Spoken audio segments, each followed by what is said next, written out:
hope everyone's having a fantastic evening, afternoon, pre-noon, no matter where you are in the world. I'm Hasan Piker, and this is the Hasanabi broadcast coming to you live from sunny California, Los Angeles, folks. We're live and alive. It is a beautiful day. It's a fantastic day. It's a joyous day. It is Juneteenth. That's right, June 19th, 2025. Very important day in American history that the wokes made a national holiday. I don't know if you guys are of a federal holiday. I don't know if you guys also have taken some time off from work for Juneteenth. But for those of you who don't know the importance of this day, it is yet another historical example of white people's tendency to continue holding on to owning human beings.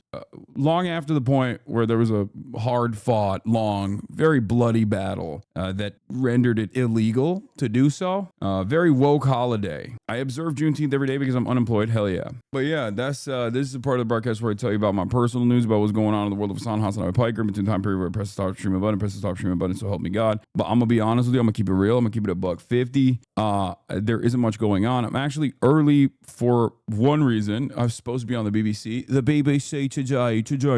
BBC, and they had to cancel it because the correspondent that I was supposed to be on is what the producer told me was en route to the Middle East due to the increased tensions, and he was very apologetic for having to cancel last second because we weren't supposed to be talking about the Middle East. We were talking about, like, you know, MAGA youth, that type of thing. Yeah, I know the New York Post wrote about me. I know. Twitch streamer Hasan Piker is pushing Gen Z boys to the extreme left with twisted views on Israel and 9/11. They're trying to farm me. They're trying to frame me as like a worse role model for young men than Andrew Tate, which is so funny. They gave you a whole page in the print edition. Oh, let's go. Beware of this bad influencer. Oh, that's so sick.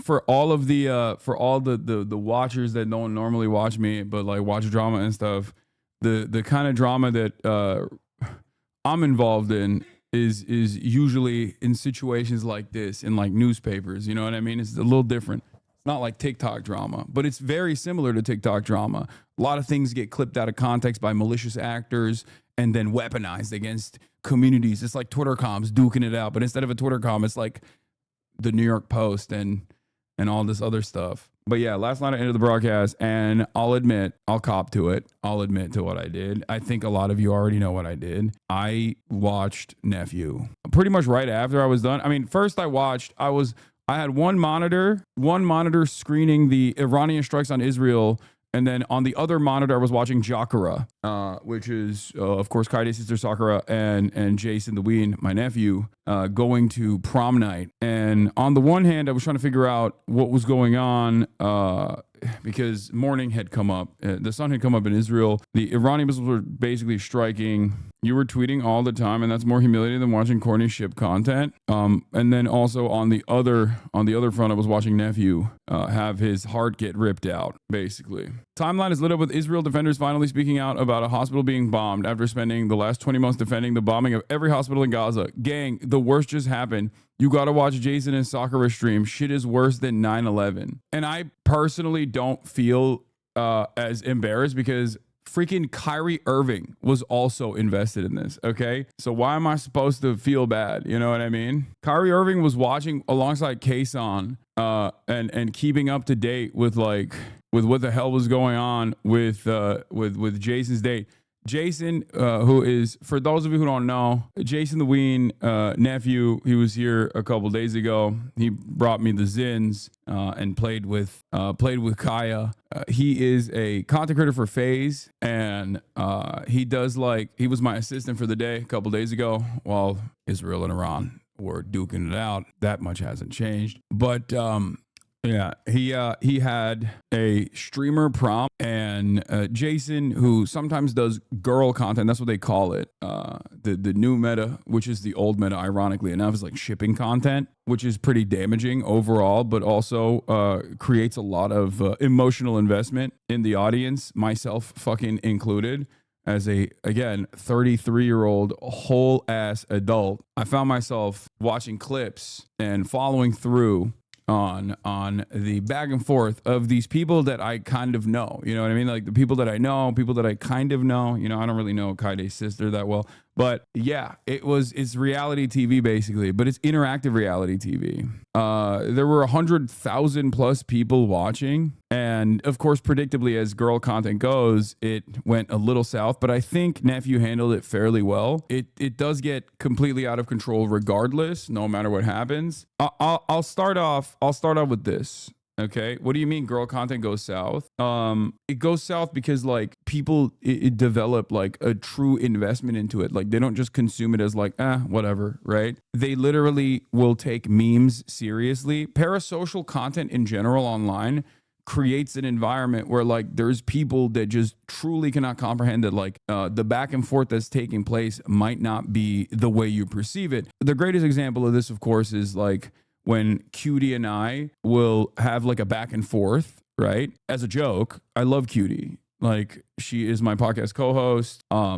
We're friends. Like we're really good friends, but we have banter back and forth, and people don't see that as like a joke or content. They sometimes think it's real, and then they lose their minds over it.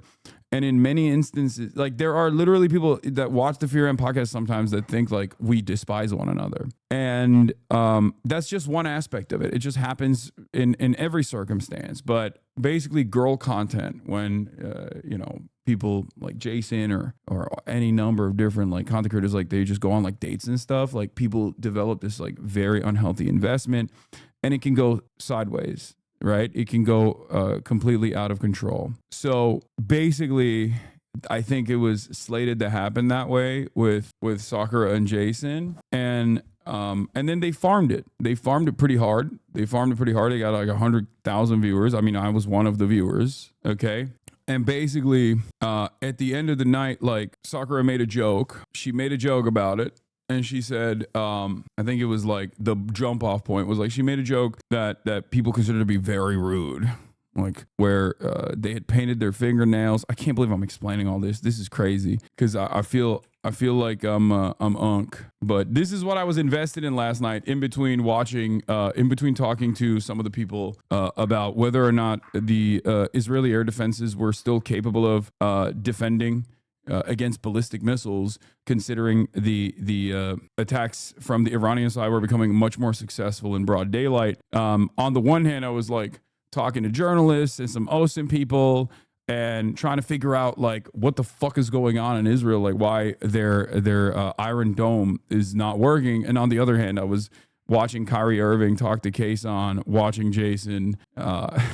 That's what I did. That's how I spend my time when I'm not fucking on stream. Basically what happened is like they were doing some cute shit. They like painted their fingernails. Jason painted an S for Sakura on his fingernails, and then Sakura painted a J on her fingernail, and then at the end of the night, she basically made a joke where she was like, "Oh, the J is for John, I guess, who is the name of the cameraman." So she was like fake flirting with the cameraman or something, and people lost their fucking minds, and Jason got really sad. It's kind of understandable to be sad.